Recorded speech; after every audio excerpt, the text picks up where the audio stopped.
उर्फ बच्चू कडू। वाणिज्य शाखेची पदवी संपादन केलेले श्री बच्चू कडू यांनी शेती व शेतकऱ्यांच्या समस्या याबाबत प्रचंड अभ्यास केलेला आहे।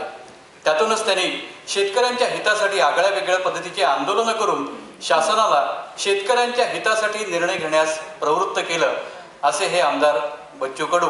पाहूया त्यांची एक ध्वनिचित्रफीत।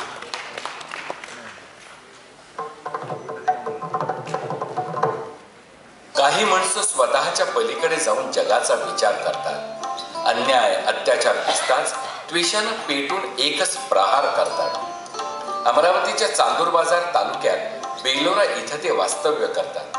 त्यांना आमदार ओम प्रकाश उर्फ बच्चू कडू म्हणून सर्वजण ओळखतात। गरजू विद्यार्थ्यांना शैक्षणिक मदत व रक्तदान विविध उपक्रम ते राबवतात।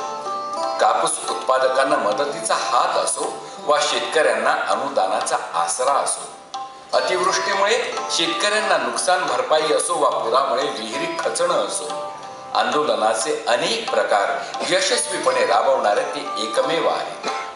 ठिय्या आंदोलन असो व उलटे लटकवून आंदोलन अथवा अर्धदफन आंदोलन असो, खुर्ची जलाओ आंदोलन असो अथवा खुर्च्यांचा लिलाव करण्याचा प्रकार असो, दारूच्या दुकानासमोर महिलांच्या सहभागाने दूध वाटपाचे अभिनव कार्य असो, शासनाच्या जाचक धोरणाविरुद्ध शेतकऱ्यांचे मुंडण आंदोलन असो, वीज वितरणाच्या स्वाभिमानी योजनेविरुद्ध विहिरीत उतरून लढणारे ते एकच आहे। श्री क्षेत्र नाझरवाडी आश्रमात 11 दिवस अन्नत्याग आंदोलन करणारेही तेच आहेत।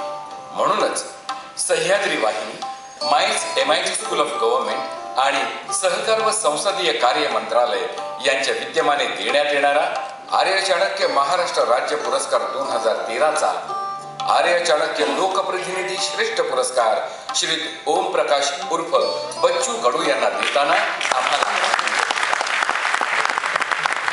महाराष्ट्राचे राज्यपाल आदरणीय शंकर नारायण यांना विनंती करतो की कृपया आपण आर्य चाणक्य लोकप्रतिनिधी श्रेष्ठ हा पुरस्कार आमदार ओम प्रकाश उर्फ बच्चू कडू यांना प्रदान करावा।